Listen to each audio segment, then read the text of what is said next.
예, 안녕하십니까. 이제 기축옥사에 관한 이야기가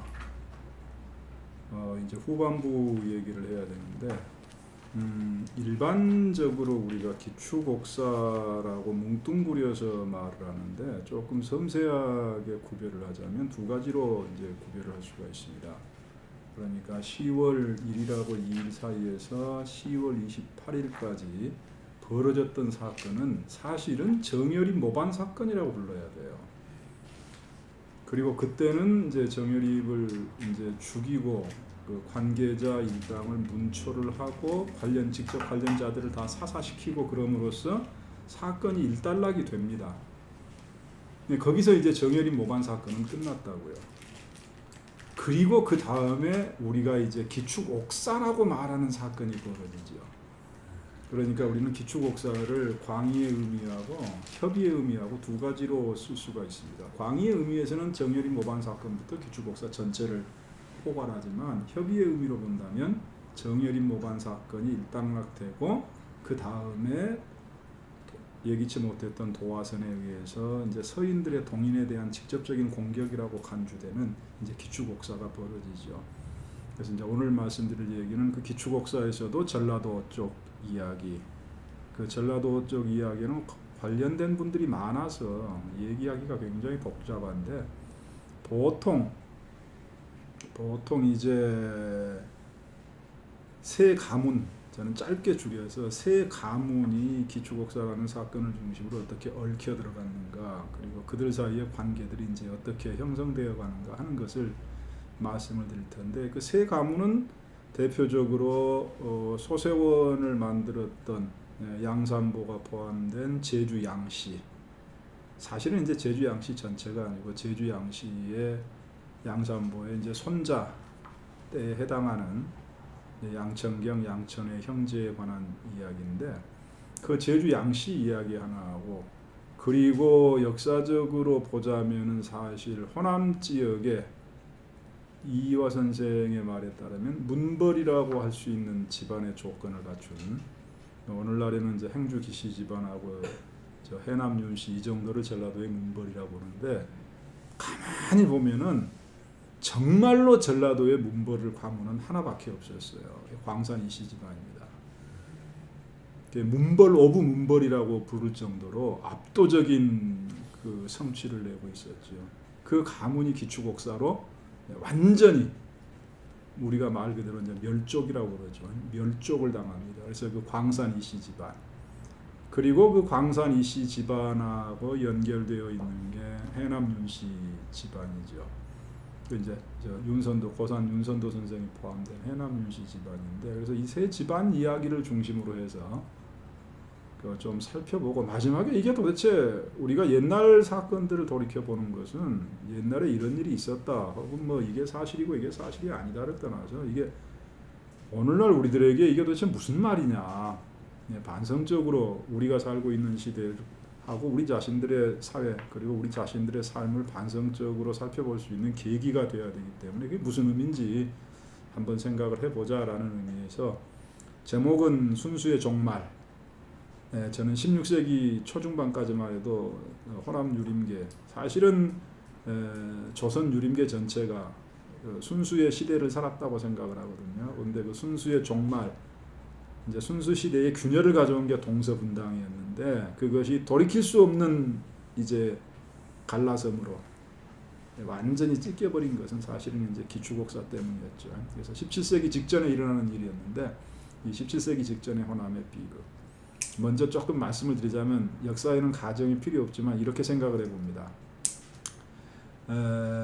대동계를 만들어 가지고 유학자 출신으로 문인이 대동계를 만들어 가지고 지방에서 어쨌든 무력을 동원할 수 있는 능력을 가지고 있었던 전직 관원, 그리고 지방에서는 명성 있는 문인이었죠. 이 사람이 1589년에 기축옥사를 만나지 않고 3년만 더 버텼더라면, 3년 뒤에 임진왜란이 일어나거든요. 임진왜란이 일어났을 때 정열입이 어떤 활동을 했을까? 안 봐도 뻔하죠. 우병장이 돼가지고 외구를 휩쓸고 다녔을 거라고. 그럼 그거 지나고 난 다음에 정여립이 어떻게 되었을까라는 걸 생각을 해보면 정말 역사적인 사건이라는 게 우리에게 참 어떤 면을 주는가 하는 것들을 좀 생각을 해보게 됩니다. 자, 그래서 오늘은 말씀드렸지만 전라도에 조금 한정을 해가지고 16세기에서 17세기로 넘어가면서 유학자들의 순수의 시대가 어떻게 사라져가는가, 그에 대한 전라도 쪽 이야기. 여기에 이제 부분적으로 최영경 수당 최영경 이해가 나오는데 아마 그 이야기는 다음번에 김태환 선생님이 해주실 테니까 그쪽까지는 가지 않고 이쪽 얘기만 조금 해보도록 하겠습니다. 자, 지난 강의의 마지막 페이지입니다. 이 마지막 페이지는 다른 내용은 다 말씀드렸으니까 뭐 다 알고, 대개 10월 1일하고 2일 사이에 시작이 돼가지고 10월 27일에 정여립을 이제 죽은 시체죠. 죽은 시체를 능지처참을 하고 그 다음에 뭡니까 이제 포상할 것은 포상하고 처벌할 것은 처벌하고 그리고 끝났습니다. 그리고 그 다음 날인가 어떤 기록에 의하면 10월 28일이라고 어떤 기록이 11월 달이라고 하는데 그때 갑자기 전라도 출신의 생원 그 직전에 생원됐습니다. 1588년에 사마시에 합격한 생원이 본인이 한양까지 직접 와요. 젊은 생원이 그때 29인가 30살이가 됐는데 한양까지 와가지고 왕한테 상소문을 올립니다.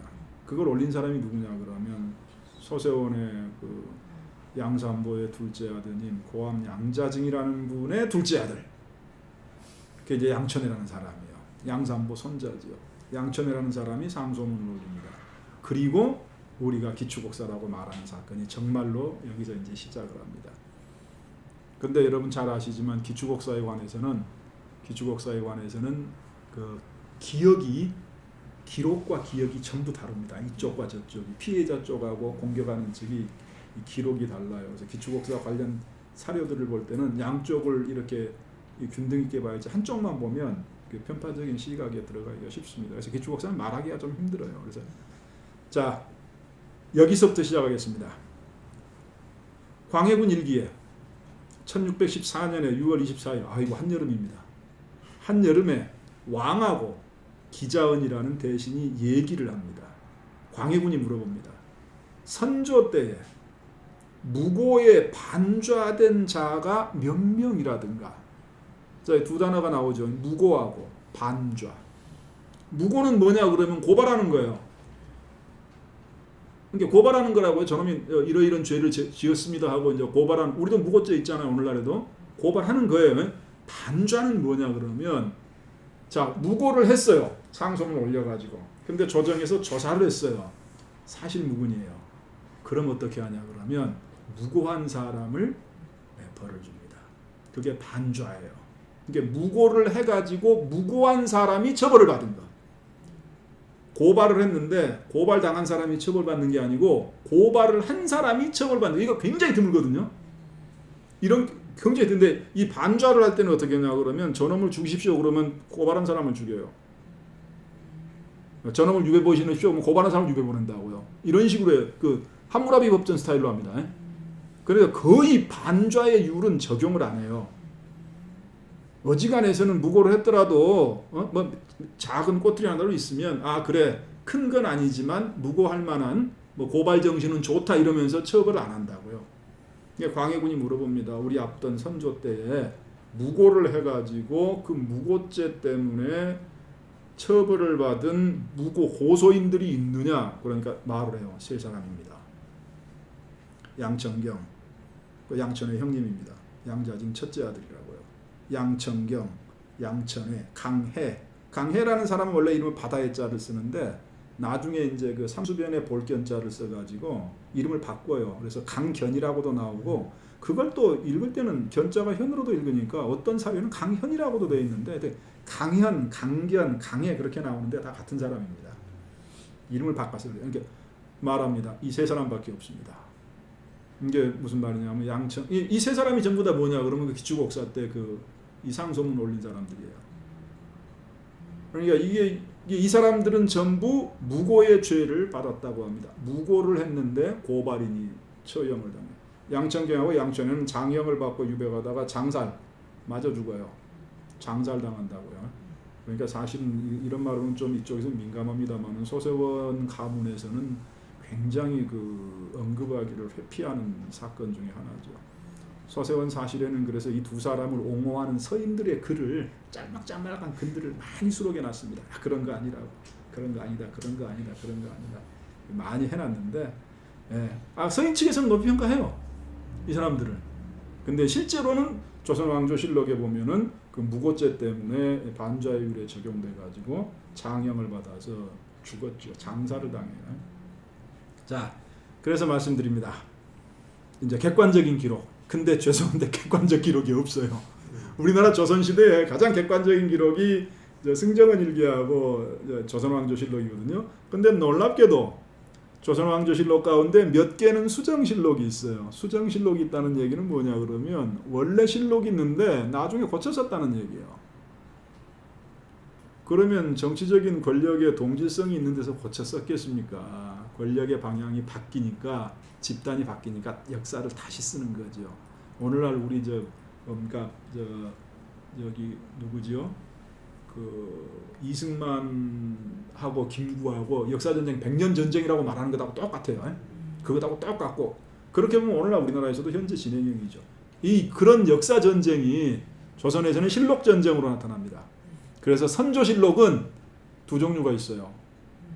원래 선조실록이 있고 이제 수정실록이 있습니다. 그래서 원래 선조실록을 쓴 사람들은 동인계열이에요. 동인계열이 아니고 광해군 시절에 동인계열에서 이 선조실록을 썼습니다. 왜냐하면 선조가 죽고 나서 그 다음 왕 때 했으니까. 수정실록은 그 뒤에 고쳐요.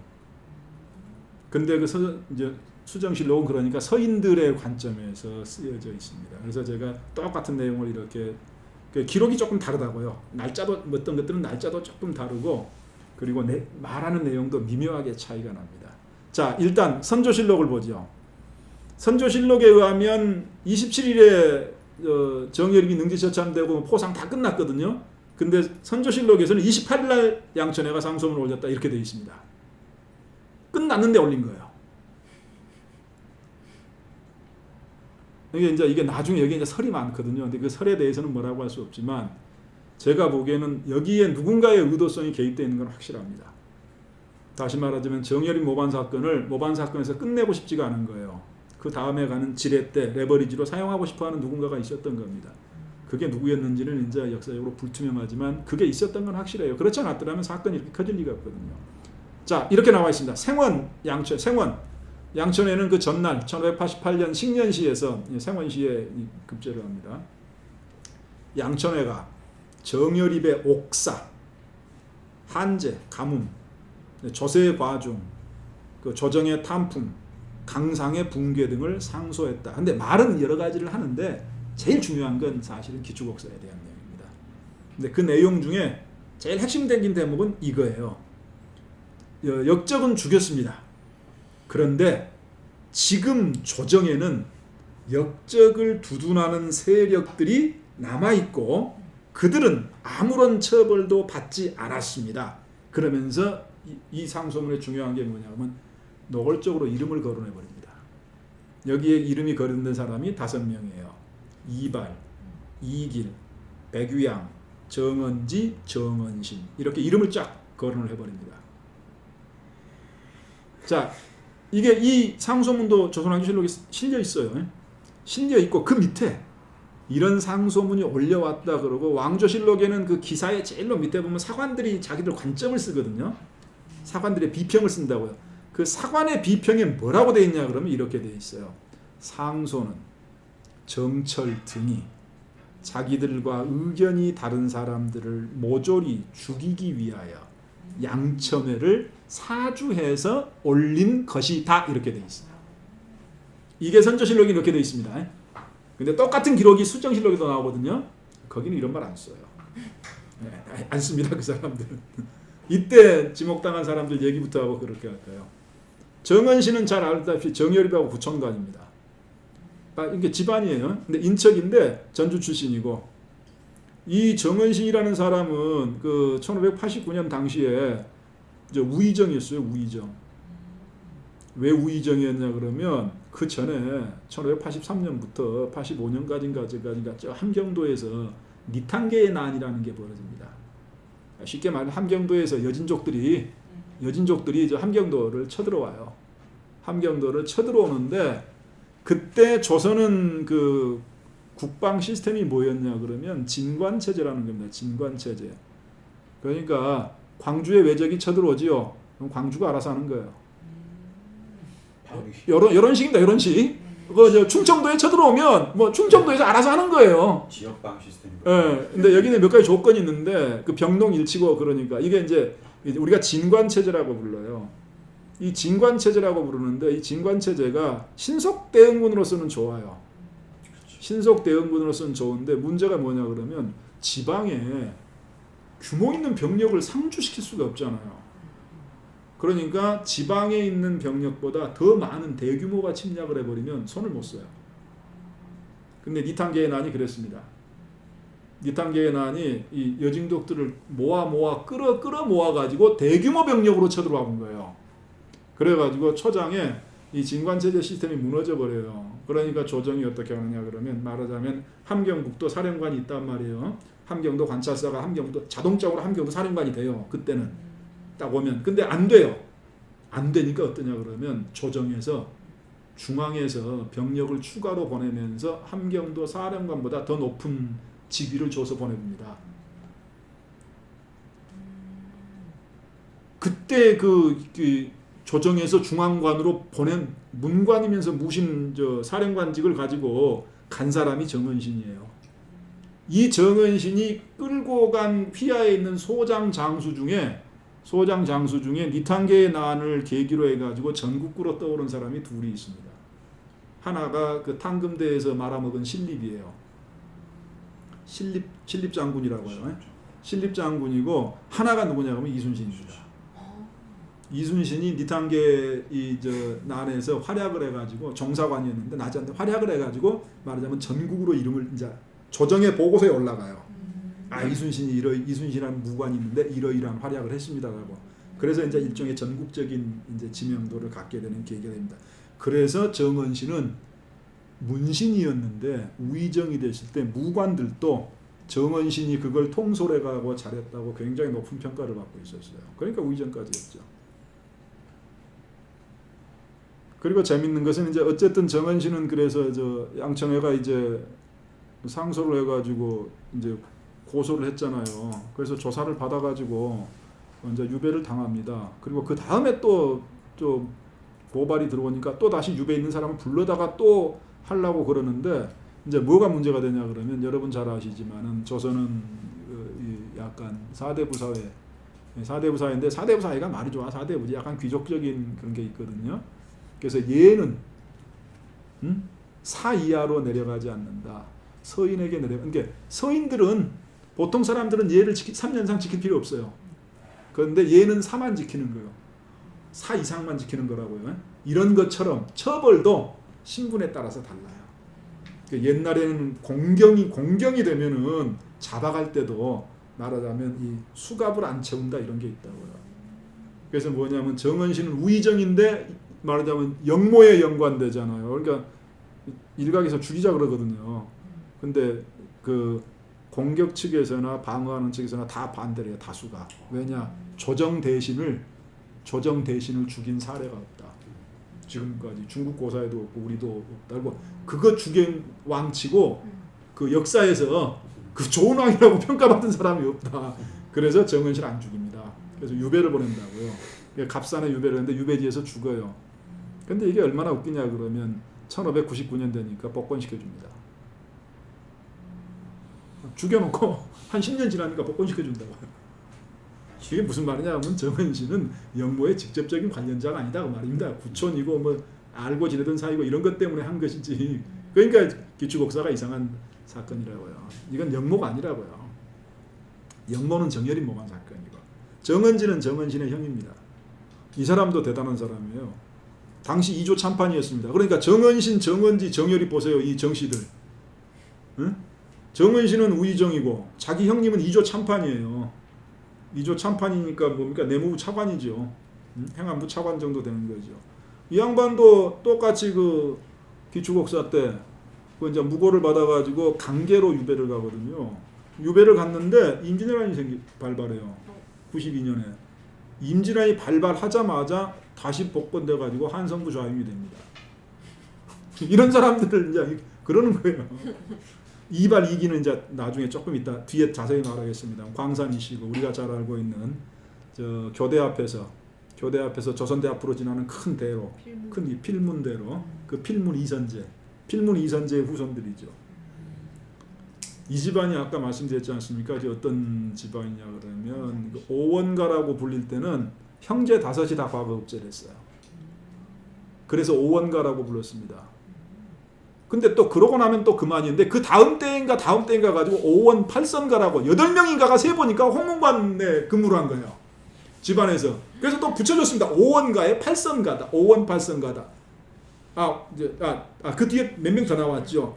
그리고 나서 또 지나서 세보니까 그 10대에 걸쳐서 홍문관에 있는 사람이 8명인가 나와요. 10대 홍문이라고 이 벼슬을 지어준 게 이런 그 필문 이선제부터 시작해가지고 적어도 1589년까지 광산 전라도에서 광산 이씨 가문처럼 한 가문이 그렇게 지속적으로 고위 관원을 배출해내면서 그 지역에서 위치하고 중앙에서의 위상을 확립한 가문이 없어요.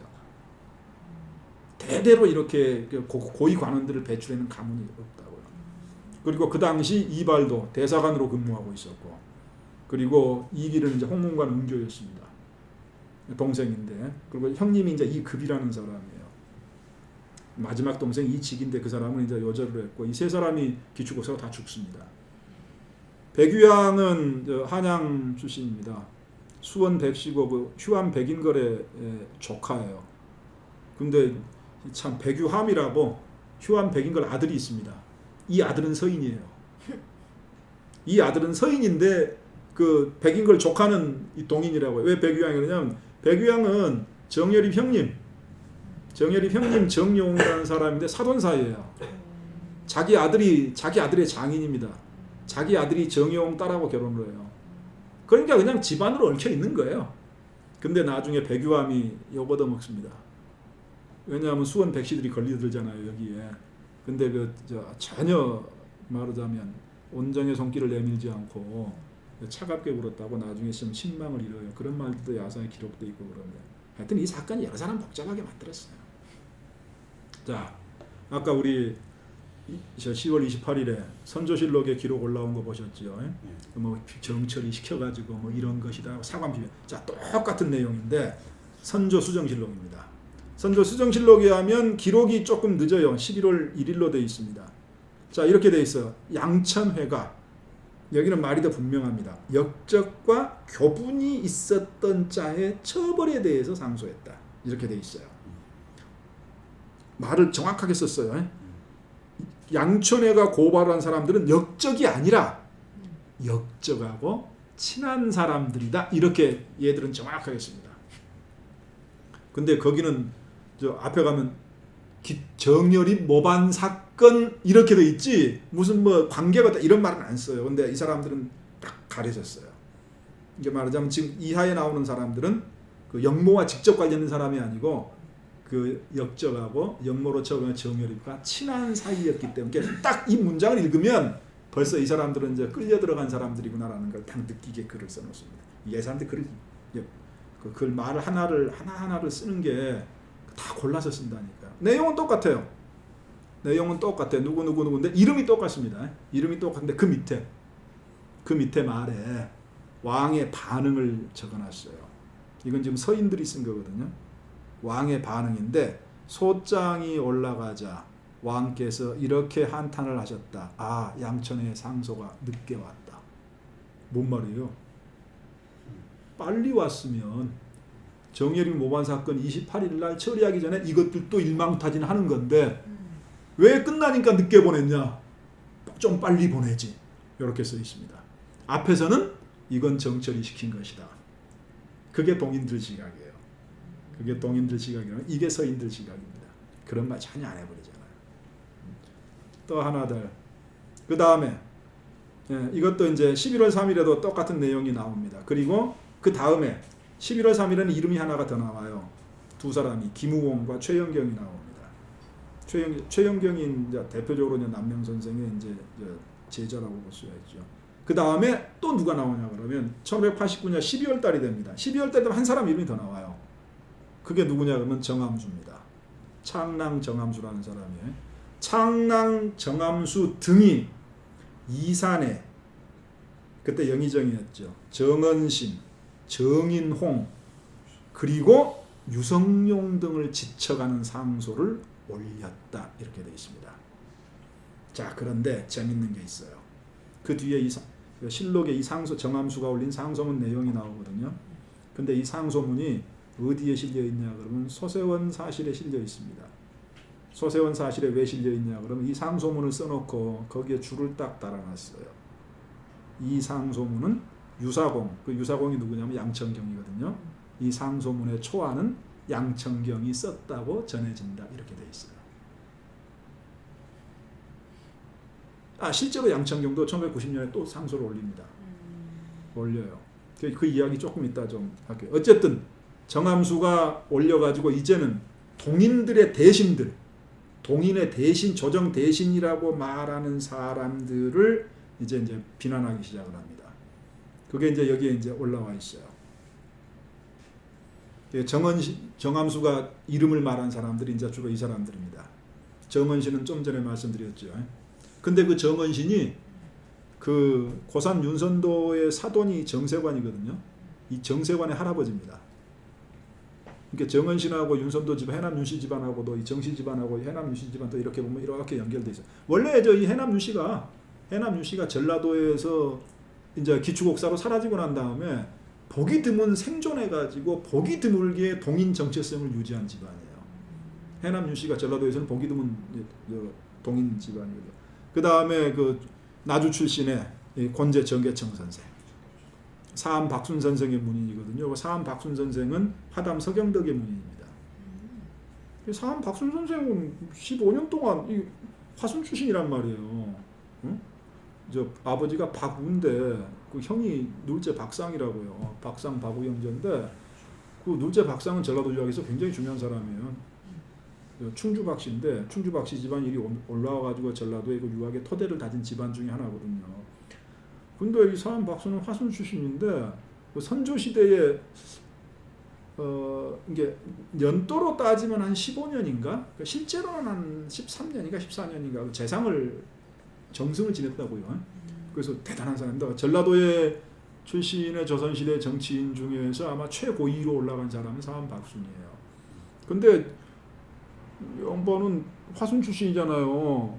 이제 정승에서 은퇴를 한다고요. 은퇴를 하고 나서 제가 보기엔 박순생이 조금 크게 생각했으면 그렇게 안 했어야 되는데 은퇴를 하고 은거를 한다고 그냥 물러나. 어디로 물러나면 경기도 포천으로 물러나요. 좀 로컬리티를 좀 지켰어야지. 로컬리티를 지켜가지고 전라도로 왔으면 지금 충주 박씨 어쨌겠냐고. 물론 이제 가정이지만 왜 그러냐면 자기 사위가 거기 있었거든요. 그래서 경기도 포천으로 이제 은거를 해가지고 이제 돌아가십니다. 근데 어쨌든 전라도에서는 굉장히 정치적으로 굉장히 중요한 사람이고 이 사암 박수는 서경덕 문인임에도 불구하고 동서분당이 될 때는 서경덕 문인들은 남명 조신문이라고 이쪽으로 동인계열로 가거든요. 근데 박수는 그 서인의 지도자로 이렇게 이 판가름이 됩니다. 이게 라인이 갈라져요. 그래서 박순, 사암 박순, 율곡이, 우계 성원, 송강 정철, 그리고 그 뒤에 구봉 송익필이 있다. 이게 이제 그 동인들이 보는 기본 시각이에요. 서인은 이 다섯 사람이 주무른다. 이 다섯 사람이. 그러면서 이름이 하나씩 빠집니다. 죽은 사람. 그러니까 율곡 이 선생이 욕을 안 넘는 이유가 뭐냐 그러면 율곡 이 선생은 언제입니까? 84년에 죽잖아요. 84년에 기축옥사까지 안 간다고요. 그런데 그리고 85년에 이제 서인들이 그 선조 전계에서 축출이 되고 동인들 세상이 되거든요. 그런 저런 점에서 율곡 선생이 많은 욕을 안 넘는 이유가 기축옥사까지 생존을 안 하셔가지고 그리고 율곡 선생 자체가 그 동서분당을 화해시키려고 노력을 많이 했거든요. 그것 때문에 그럽니다. 윤의중은 저 윤선도 선생 할아버지입니다. 할아버지죠. 근데 저 이발의 그 어머니가 해남 윤씨잖아요. 그 우리가 잘 알고 있는 해남에 가면 노구당 있잖아요. 그 해남 윤씨들이 해남에 자리 잡게 된 계기가 된 게 어초운 윤여정이라는 사람인데, 윤여정이 아들 중에 윤구라는 사람이 굉장히 똑똑했다고요. 그래서 당시 호남 삼거리라고 불린 사람 중에서 그 윤구의 딸입니다. 그러니까 광산이 씨하고 해남 윤씨는 사돈지간이에요. 사돈지간이. 그러니 윤선도가 그 좋아하겠습니까? 서인들을, 해남 윤씨 집안이. 그 이발의 이제 외삼촌인데, 이분이 아마 제가 알기로는 형조 판서인가 그때 하고 있었을 텐데, 해남 윤씨가 원래 그 초계정씨 처갓돈이 그 해남 윤씨로 가가지고 해남 윤씨가 토착 세력이 되면 토호가 되면서 부유했거든요. 근데 윤희중은 그 재정 능력이 뛰어났던 모양이에요. 형조 판서였는데 그때 그 전국 제일은 아닐지 몰라도 호남 제일의 갑부라고 소문이 났습니다. 돈이, 재정적인 능력이 뛰어났던 모양이에요. 그래가지고 또 기축옥사 때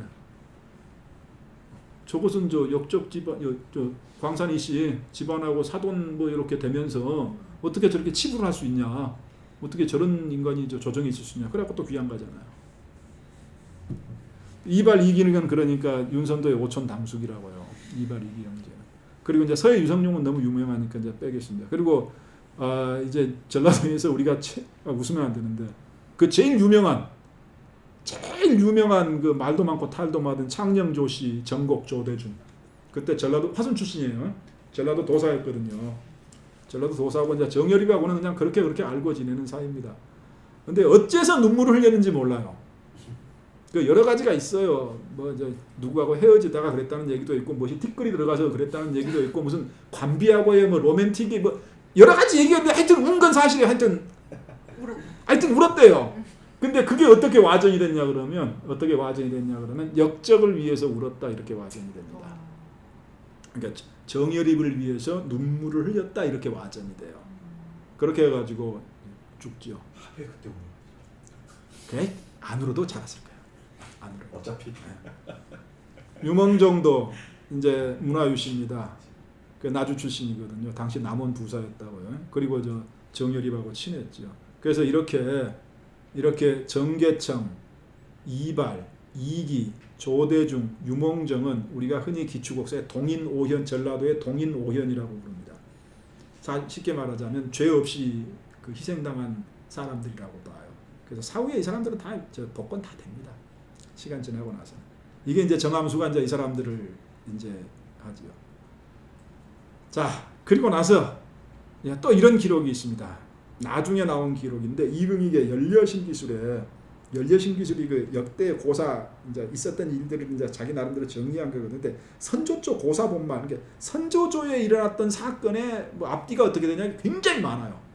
임진왜란도 있고 뭐 동서분당도 있고 기축옥사도 있고 이렇게 많습니다. 그런데 거기에 이 의미심장한 말들이 나오는데, 우리가 좀 뭔가 분위기를 알 수 있는 말들이 나온다. 이렇게 나와요. 이때 열입이 역적이 되자 그 다음 말 보세요. 서인들은 기뻐 날뛰지 않으니가 없었다. 갑신년 이후로부터, 그 다음 봐보세요. 갑신년 이후로부터 서인들은 동인의 공격을 받아 벼슬자리에 서지 못한 지 무릇 5, 6년이라. 1500, 좀 이따 얘기하겠습니다만 1585년에 정철이 조정에서 쫓겨납니다. 쫓겨나가지고 창평으로 돌아와요. 자, 보세요. 그리고 그 1585년이 언제냐 그러면 선조 조정에서 서인들이 축출된 해예요. 그리고 그때부터 동인들 세상이 됩니다.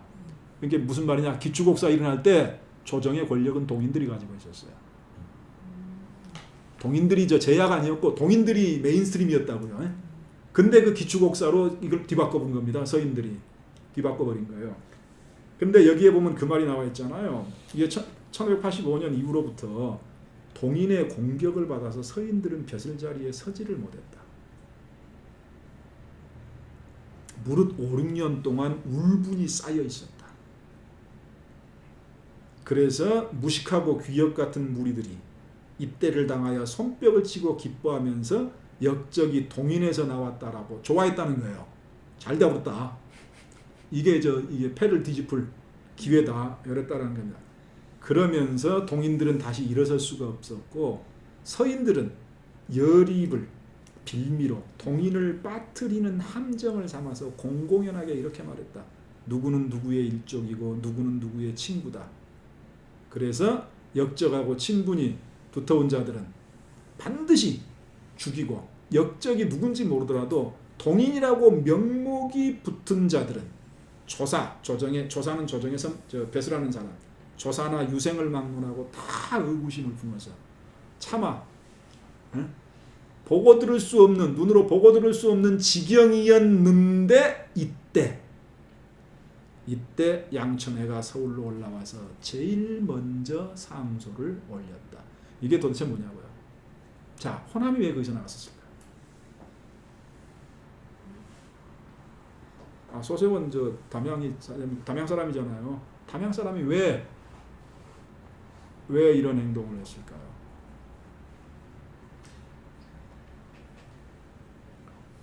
선조실록에 동인들이 만든 기록이죠. 1591년이 되면 딱 2년 지납니다. 89년 2년이 지나면 벌써 이런 말이 나와요.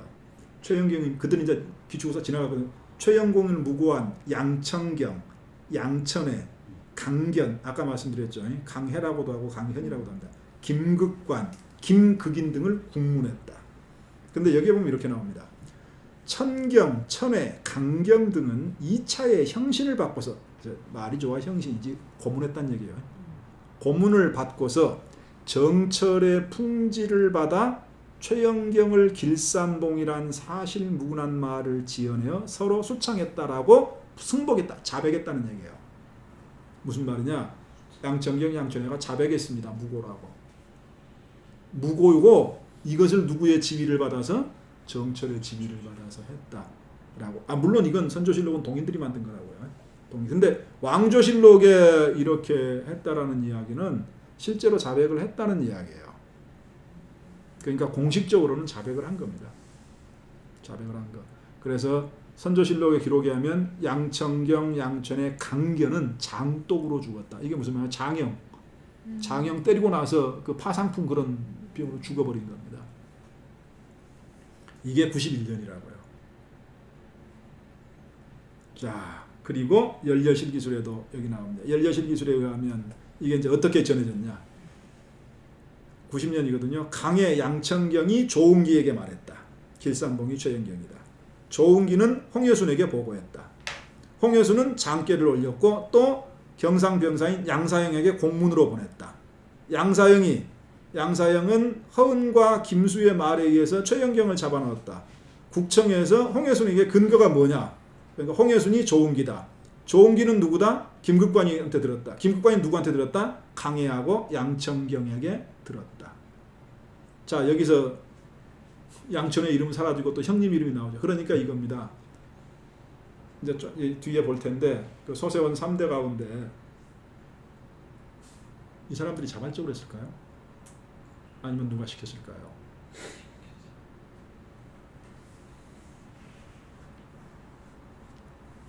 이게 좀 흔들렸네요. PPT가. 자, 양천경하고 양천회가 누구냐? 소세원 3대를 봐봅시다. 양산봉, 소세원을 만들었죠. 부인이 광주 김씨입니다. 삼남 일녀가 있어요. 근데 사실은 거시기 하나 더 있습니다. 아들이 하나 더 있어요. 근데 그건 측실이 낳은 아들입니다. 그래서 보통 이제 우리가 삼남 일녀라고, 삼남 일녀가 삼남 이녀든가요? 이녀 같던데? 이거 제가 딸 얘기를 안 하려고 그래서 삼남 일녀로 끊어버린 모양인데 아들 얘기만 하니까 근데 제가 알기로는 이녀인데 양자홍이 첫아들이에요. 첫아들. 네, 첫아들. 양자홍, 자자 돌림입니다. 양자징, 양자정, 그리고 측실소생이 양자호 이렇게 넷이라고요. 근데 보통 이제 측실소생은 잘 안 세니까 삼남이라고 이제 보통 그럽니다. 흥미로운 사실은 이상하게 소세원 얘기를 하면 양산보하고 양자징으로 이어지지 양자홍 이야기가 없어요. 큰형님인데 기록에 의하면 그냥 빨리 죽었다라고만 나와 있습니다. 그리고 일체 뭐가 없어요. 빨리 죽은 건지 뭐가 있는 건지 잘 모르겠는데 어쨌든 그래서 양산보 다음에 중요한 사람이 양자증입니다. 둘째 아들. 소세원의 역사에서. 근데 양산보는 소세원을 창건한 사람이죠. 근데 양자증은 여러분이 잘 아시는 것처럼 양자증은 그 하서 김인후의 제자이면서 사위입니다. 그리고 하서 김인후는 잘 아시지만은 하서 김인후는 퇴계 이황하고 하서 김인후는 당시 하서 김인후가 벼슬을 그만두고 내려왔잖아요. 그게 당시 그 사람들한테 굉장히 높은 평가를 받습니다. 어쨌든 벼슬을 버리고 왕의 사부이면서 벼슬을 버리고 내려왔다라는 것 때문에 굉장히 높은 평가를 받아요. 그래서 그리고 특히 사실은 이황이 김인후를 좀 좋아해요. 이황하고 김인후는 서로를 굉장히 높이 평가합니다. 굉장히 친해요. 나이 차이는 나는데 나이 차이는 9살이 나죠. 이황은 1501년생이고 김인후는 1110년생이니까 양산보가 3년생이거든요. 이제 7년 어려요. 7년 어려요. 양산보가 57년에 죽는데 김인후는 60년에 죽는다고요. 근데 사실은 김인후하고 사이에서는 그 김인후 딸과의 사이에서는 장인이 김인후인데 그 김인후 딸은 애를 못 낳았어요. 그래서 또 결혼을 합니다. 그래가지고 애를 낳은 게 이 삼형제예요. 양천경, 양천애, 양천은. 근데 양천경하고 양천애가 기축옥사에서 무고했다가 반좌돼가지고 죽습니다. 근데 여러분 생각해보세요. 양산보가 소세원을 만든 뜻이 뭔데? 정치에 나가서 누구 무고하라고 소세원 만들었냐고요. 근데 왜 그 2대가 지나니까 할아버지의 뜻은 그런 거였는데 왜 손자대에 와서 이런 일이 벌어졌을까? 이건 우리가 조금 물어봐야 될 얘기가 있습니다. 그래서 보면은 그 양자증 삼형제, 그 양자증하고 하서 김인후의 따님은 이제 아이를 못 낳고 생원 김성명의 딸하고 다시 재혼을 하거든요. 그렇게 해서 난 게 3남 3녀입니다. 거기서 이제 양천경이 큰형인데 1589년이 아니라 1590년일 텐데 정암수의 상소문을 작성했다. 정암수가 올린 상소문. 그리고 양천에는 잘 알다시피 1588년에 생원시에 합격을 합니다. 그리고 양천우는 운이 좋았어요. 그 이듬해에 진사시에 1590년 진사시에 합격을 합니다. 그때 뭐 양천에 양교 죽고 어쩌고 그러면 못 올라갈 뻔 봤어요. 근데 막 어수선할 때라 합격을 합니다. 이름 대로 천운. 근데 양천우는 아마 자기들 형님들 사건 때문에 영향을 받았던 모양이에요. 벼슬살이를 굉장히 소극적으로 합니다. 그리고 그 뒤로 소세원의 후손들 가운데서 벼슬살이를 하려는 사람들이 거의 안 나타나요. 아마 양천경과 양천의 행적이 그쪽 집안 사람들한테 자기 할아버지하고 뭐가 이 언밸런스하다라는 게 그 사람들한테도 느껴졌던 모양이에요. 제가 보기엔 그게 소세원에는 화가 복이 된 것 같습니다. 그러니까 밖으로 안 나가려고 그러니까 소세원을 지키자로 이제 돼가지고 지금까지 아마 남았을 거예요. 만약에 그때 야 우리 계속 나가서 뭐 해야 된다 그러고 정치판으로 나가서 그랬으면 소세원도 명성을 못 지켰고 아마 지금까지 우리나라의 그런 그 의미 있는 문화사적으로 자리매김이 되지 못했을지도 몰라요. 추정이죠. 그러니까 저는 이렇게 생각하는 겁니다. 왜 그랬을까? 양산보를 생각해 보면은 양산보는 소세원을 만들었고 당시에 호남 제일 처사라는 말을 들었습니다. 호남 제일 처사라는 말은 벼슬 안 한 사람들 중에 최고다 그 말이에요. 호남에서는 남명은 조선 제일 처사라는 말을 들었거든요. 근데 그 이미 제일 처사 이런 말 들으면 벼슬이고 뭐가 상관없다 그 말이에요. 호남에서 제일 나은 사람 중에 한 사람이다 그 말이라고요. 남명은 전국에서 제일 나은 사람 중에 한 사람이다 이 말이고. 벼슬하고 상관없이. 근데 그리고 그 양산보가 소세원을 만든 것은 우리가 광풍각하고 제월 땅에서 하는 것처럼 광풍제월이라는 그 개인적인 삶의 사적인 삶의 그 유학자적인 독선기신이라고 말하는 그 개인적인 삶의 최고 이상을 실현하려고 한 거였거든요. 그게 다시 말하자면 양산보가 후대에 내려준 가르침은 어디 정치 일선에 나가서 뭘 해라 이런 게 아니었다고요. 자, 그런데 이제 양자징이 보면 김인후의 사위잖아요. 그런데 김인후는 그 인종이 이제 죽고 나서 물러났는데 그 해 45년 그 을사사화가 벌어지잖아요. 그러니까 김인후는 을사사화에서 벗어나 있는데도 김인후의 행동은 그래서 누가 논문을 썼더라고요. 비정치적인 일상의 정치적 의미라고. 김인후 논문을 쓰면서 그 비슷해요. 김인후는 자기는 그냥 그 정치하고 상관없이 움직이는데 사람들은 굉장히 왜냐 그러면 그 을사사화 있잖아요. 을사사화 이제 1540원 이 을사사화가 그 나중에 선조대에 동인하고 서인을 가르는 거시기가 하나가 돼요. 기준점이 하나가 돼요. 그게 무슨 말이냐면 을사사화가 부당하다. 근데 을사사화를 일으킨 세력들이 사화니까 어쨌든 역모로 몰았잖아요. 그러니까 그 사화의 주동자들이 뭐가 되냐면 훈장을 받아요. 그게 이제 위사공신입니다. 보익공신이라고도 하고 그 다음에 이제 나중에 위사공신으로 바뀌는데 이 선조대가 되면서 명종 말년이 되면서 끊임없이 위사공신들은 가짜 공신들이다. 이게 위후는 삭제해야 된다. 이게 훈장 박탈해야 된다. 훈장 이게 5.18 때 5.18 12.12 하고 나서 신군부가 자기들끼리 훈장 줬잖아요. 그러니까 그 훈장은 가짜니까 그 훈장 박탈 이것하고 똑같습니다. 이걸 가장 강경하게 밀고 나간 사람이 율곡 이이예요. 근데 심지어는 그때는 동인들은 굉장히 소극적이었다고요. 그러니까 웃깁니다. 이 계기가 이제 몇 가지인데 그 중에 두 개가 있거든요. 하나는 뭐냐면 명종의 누굽니까? 인순왕후 동생 심의겸. 선조시대가 되면 심의겸이 그러니까 마지막 외척 출신이라고 외척 출신의 고위관원이라고요. 근데 심의겸은 원래 잘했거든. 그래서 위훈 삭제권하고 심의겸을 어떻게 우리가 처리해야 될 것이냐에 대해서 이상한 엇갈림이 생겨나요. 서인들은 위훈 삭제에 적극적이었습니다. 이것이 우리가 구시대와의 이 단절하고 새시대를 만드는 기준이 된다. 근데 동인들은 회의적이었어요. 동인들은 되게 이왕도 이런 말을 몰라고 해가지고 자는 이런 말을 몰라고 해가지고 조정을 시끄럽게 한대. 그러니까 쓸데없이 그 사단을 만든다 이랬거든요. 근데 이인은 강경하게 밀고 나갔다고 그런 말 들으면서도. 그런데 심의겸과 관련해서는 동인들이 적극적이에요. 저거 반드시 쫓아내야 된다. 저거 반드시 쫓아내야 된다. 근데 서인들은 아니다. 그렇게까지 할 필요가 있냐. 심의겸 한급받지 않았냐. 명종시대 을사사화 때도 피해를 입은 사람들이 있었지만 살아남은 사람들은 거의가 심의겸 때문이다. 심의겸 때문에 그런 것이지. 같이 해야 된다. 그래가지고 동인성이 갈라지거든요. 그 이제 사실 계기 중에 하나가 그런데 이 입장들이 갈려 있다고요. 그러니까 저 김인후는 있잖아요. 당시에 비록 은거에 있었지만은 정치적으로도 굉장히 비중이 있는 사람이었고 굉장히 높은 평가를 받았던 사람이고 양자증은 그 김인후의 사위인 겁니다. 그 양자증이 그래서 나중에 석성현감을 하거든요. 물론 얼마 안 합니다. 얼마 안 하고 자기는 뭐 지킬란다 그러는데 그리고 양천경하고 양천에는 양자증의 아들이죠. 그러니까 이걸 한번 생각해 보라 그 말입니다. 우리가 언뜻 이해하기 어려운 게 그때 형님이 30살이었거든요.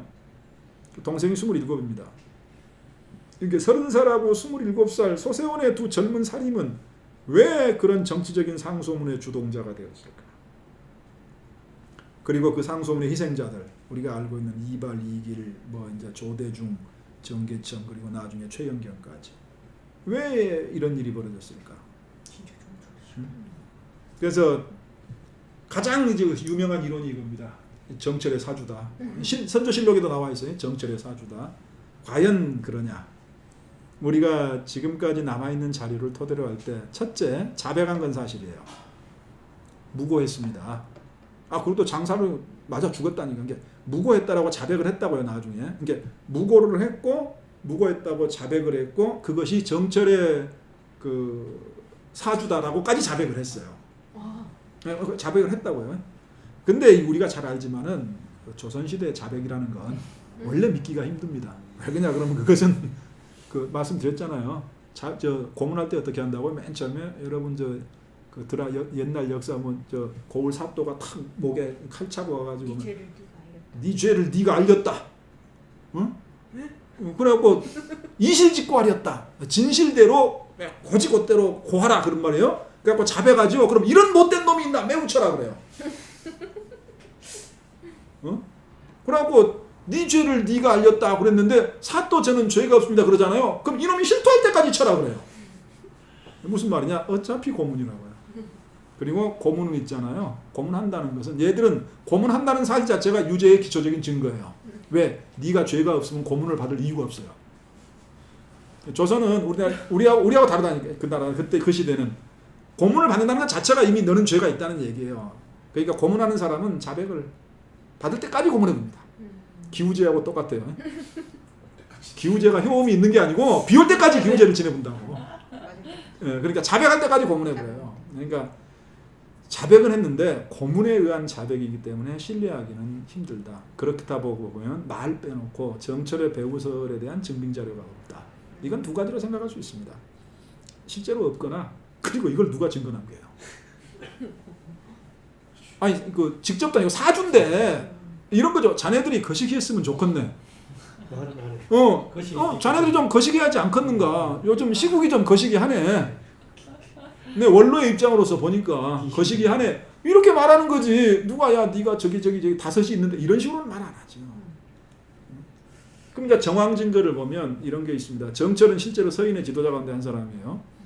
그리고 이제 정철이 담양에 머물렀던 시기를 봐보자는 말이에요. 잘 알지만 1551년부터 1561년까지 아버지 따라와가지고 아버지가 유배해서 풀리니까 담양에서 10년 있습니다. 그 청소년기에. 그리고 10년 후에 급제해가지고 이제 올라간다고요. 그리고 나서 1575년에서 78년까지 또 물러나서 담양 생활을 해요. 자, 그 다음에 말씀드렸죠. 1585년에 심의겸이를 이제 드디어 조정이 축출을 한다고요. 그리고 조정이 축출을 하면서 심의겸을 옹호했던 서인들을 축출을 해요. 서인들이 축출을 당한다고요. 심의겸이 축출을 당하니까. 그 당시 서인들은 심의겸을 자꾸 옹호했으니까. 그래서 1585년에 동인들이 대거 서인들을 숙청합니다. 그래서 그때 정철이 대사원이었거든요. 사직을 해버려요. 사직을 하고 담양을 내려와서 언제까지 있는다? 1589년까지 있는다. 6월인가 7월까지 있어요. 6월인가 7월까지 담양에 있었는데 그때 정철이 막내 아들이거든요. 근데 그 형님들이 다 아들이 없어요. 근데 정철은 아들이 있다고요. 그래서 정철 아들이 종손이야 집안에.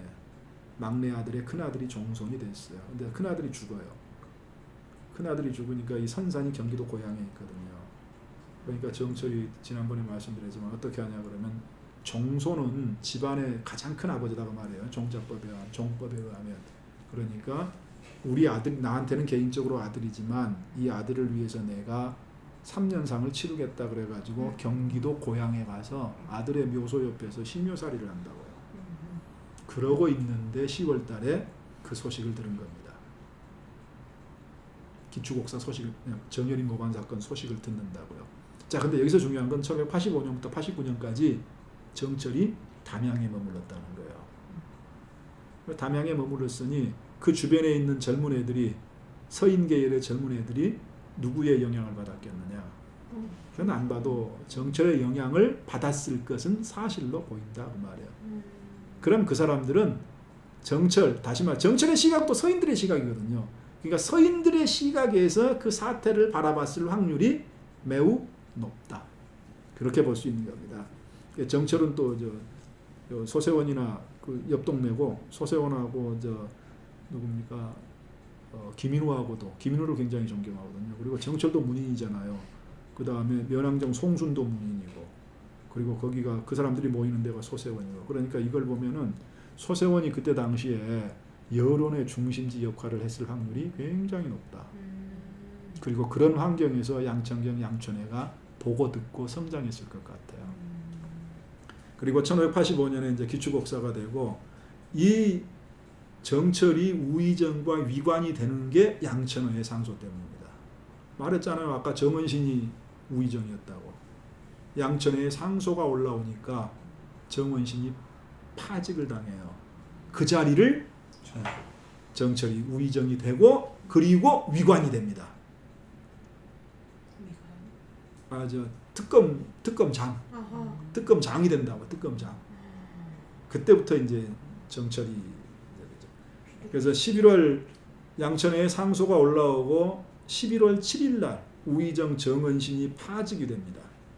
그리고 정은지도 이제 2조 참판이었던 형님 정은지도 파직이 되죠. 무고가 올라오니까 그래서 정은신은 남해로, 정인지는 강계로 유배가 됩니다. 그리고 이튿날 선조가 정철을 우의정에 위관을 시키죠. 우의정 및 위관에 임명하고 그 다음에 최왕을 대사원에 임명을 하고 아까 말했습니다. 휴암 백인걸 아들 백유암을 헌납에 임용한다고요. 그리고 12월 1일이 되면 성원이 2조 참판을 사직합니다. 이 정치하는 사람들 초식이라는 게 우리가 범인이 상상할 수 없는 게 성원은 그 정치라고 똑같이 거식이거든요. 그 서인의 리더거든요. 근데 성원이 벼슬을 사직을 해요. 성원이 보기에는 보면 알지만 율곡 이이하고 이렇게 대화하는 것도 보면 알지만 성원은 굉장히 조심스러운 사람이에요. 성원은 본인이 여기에 끼어들기 싫었던 것 같아요. 여기에. 그래서 성원은 참판 사직하고 돌아가 버립니다. 그러다가 이제 임진왜를 만나죠. 그리고 나서 이듬해 1590년 5일날 이제 양천경이 상소를 합니다. 네. 근데 양천경은 사실 생원도 아니에요. 그냥 유생이라고요. 근데 유생인데 그냥 상소를 해요. 그러면서 아까 말했던 사람들, 이 사람들은 이제 일괄 이거 일괄 묶어서 이제 매도를 하죠. 조정에 이런 사람들이 아직도 있다고. 그래서 추론을 해보자면 이런 겁니다. 율곡 이이는 양흥정이 송천 양흥정 학포 양팽손 아들이거든요. 양흥정이 시험관일 때 율곡 이이가 과거를 보거든요. 그때 이거 율곡 이이를 합격시켜준 사람이 말하자면 높이 평가하고 이 답안지를 사실 이 답안지는 누가 봐도 합격시켜줘요. 근데 이이를 보고 한 사람이 그 시험관이 양흥정이었습니다. 그리고 양흥정 그렇죠. 그리고 아버지가 학포 양팽손이죠. 학포 양팽손은 바로 정암 조광조하고 이어지고 그러니까 양팽손, 양흥정 이로 연결되는 이런 이제 그 학맥이라든지 정치적인 이제 관점의 공유가 있다고 말입니다. 그 다음에 양산보에서 김인우를 거쳐서 양자징으로 이어지는 이쪽도 이제 하나의 계보가 있고 그리고 양흥정하고 이 사이에 누가 있냐 그러면 정철이 있어요. 정철은 양흥정하고도 친하고 이이하고도 친하고 이이하고 정철은 워낙 친하죠. 그래서 정철한테 대놓고 너 이 자식 술 좀 그만 먹으라고 하는 사람이 이이입니다. 술 좀 그만 먹으라고 제발. 맨날 술만 먹으면 뭐라고 하나 그러니까 정철에 대해서는 문학뿐만 아니라 그 정철은 그 정신분석학적으로 다루는 놈도 가끔씩 있어요. 정철은 그 자기 누나들이 왕자의 부인 아니에요. 두 누나가. 그러니까 명종하고 친구라니까요. 궁궐에서 같이 놀았어요. 근데 일사사화로 이제 이거 하면서 이제 쫓겨난 거. 그러니까 그런 사람이 이게 대한민국의 로얄 수저죠. 로얄 금수저, 다이아몬드. 근데 이 담양에 와 있으니 어쩌겠습니까? 얼마나 분했을까? 네, 그렇죠. 정철은 그래서 야사 중에 하나가 그게 있습니다. 그 정철이 왜 그렇게 광산이씨 집안을 미워했을까? 그 야사 중에 이건 확인된 얘기는 아니고 야사 중에 있는 얘기가 뭐냐면 이발하고 이인은 말했잖아요. 거의 전국적인 명문세가라고요. 그리고 이쪽에서 일부 정철 집안을 보고 그렇게 한 겁니다. 저 집안은 한양에 있으면서 왕가에 빌붙어가지고 딸들을 왕가에 시집 보내가지고 출세하려다가 실패해서 여기까지 온 애들이다. 이랬다는 말이 있어요. 근데 나중에 이발하고 정철하고 그런 것 들어보면 서로 그렇게 낮게 평가했다는 그런 건 없어 보여. 근데 야사에 보면은 하여튼 이발하고 어쩌서 만든 얘기인지 모르지만 이발하고 정철이 사이가 안 좋다. 사이 안 좋지. 한쪽은 동인의 영수고 한쪽은 서인의 영수인데 정책적으로 계속 부딪히는데. 근데 개인적인 기록을 보면 그렇게만 극심한 징후가 있었다 이런 것은 찾아보기가 힘듭니다. 근데 하여튼 그런 말이 나올 정도로 정철이 그 광산 이씨 집안에 대해서 대하는 태도가 굉장히 이례적이었어요. 당시 사람들이 보기에도 이례적이었어요. 그리고 더 놀라운 것은 그 어머니도 죽이고 이발 아들도 죽이고 집안을 멸종을 시키거든요. 근데 이제 동인들이 남긴 기록인지 몰라도 기록에 의하면 그 사람들이 고문을 받으면서 역적하고 연루됐다고 자백하라니까 자백한 사람이 아무도 없었다는 겁니다. 이발 이기뿐만 아니라 아는데 알고 지내는 사이인데 역적은 영광은 아무 상관이 없다. 다 그랬다는 거예요. 그랬다는 기록들이 남아 있습니다. 그래서 보자면 양천경, 양천회를 개인적으로만 보면 그런데 이 사람들 뒤에 있는 이 분위기를 보면은 이 나오는 이름들이 전부 그 중앙 정계하고 연결되어 있는 이런 거. 이게 무슨 말이냐면 제가 보기에는 그때 당시에 호남이 정치적으로 굉장히 과잉돼 있는 사회였다. 과잉? 과열 막 점점 약간 끌어오르는. 야, 우리는 뭔가 우리가 하면 뭔가 할 수 있어. 서로 경쟁이 우리는 움직이는 게 우리는 전개를 움직여. 우리의 의론이 우리의 논의가 전개의 논의야. 뭐 이런 중앙의 의론 이런 거. 그리고 이렇게 가야 돼. 우리가 하면 갈 수 있어. 이런 게 좀 있지 않았을까 하는 생각을 해보는 거야. 그래서 보자면 우리가 추론할 수 있는 게 이런 겁니다. 첫째, 양천경 양천의 주변에 친서인적인 인맥하고 학맥이 분포해 있었다. 그러니까 서인 쪽에 경도돼 있었던 건 사실이다. 그렇지 않으면 그런 상소는 안 올렸을 테니까. 그리고 서인의 정치적 입장에 동조하는 호남 여론이 분명히 존재하고 있었다. 그리고 아마도 당시에 서세원이 호남 유학계에서 차지하는 문화 정치적인 위상이 있었을 것이다. 그러면 그 사람들은 아까 말씀드렸지만 원래는 이제 큰 아들인 양자홍한테 가야 되지만 그게 자기 아버지 둘째인 양자징한테 왔으니까 자기들은 서세원의 정통성을 계승한다고 생각을 했겠죠. 그리고 이제 우리가 3대다. 그리고 서세원 출신으로 이제 동생이 갓 입격하고 그 이듬해 또 동생도 입격하고 그러잖아요. 그러니까 이 사람들의 정치적인 야망도 있었을 것이다. 그리고 특히 정철과 같은 중앙 서인 세력들의 지지에 대한 기대감이 있었을 것이다. 그때 정철은 몇 살이었어요? 정철이 36년생이에요. 36년생이니까 89년. 그러니까 90년에서 36을 빼면 얼마입니까? 한 살을 더 해야 되니까 90에서 36을 빼면 돼요. 54인가요? 네. 그 정도 됐죠. 저 율곡 이하고 나이가 같아요. 그래서 정철, 봐보세요. 정철 있죠. 은퇴했지만 사암 박순 있죠. 그 다음에 율곡 이 있죠. 그 다음에 우계성원이거든. 서인의 영수 중에 3명이 다 이 자기들 근처에 있는 거예요. 이렇게 얽혀 있다고요. 그러니까 아마 굉장한 이 뭐라고 해야 되나? 뽕, 국뽕, 호남뽕, 호남뽕이 이제 호남뽕이 이렇게 이제 차 있는 아마 아니었냐.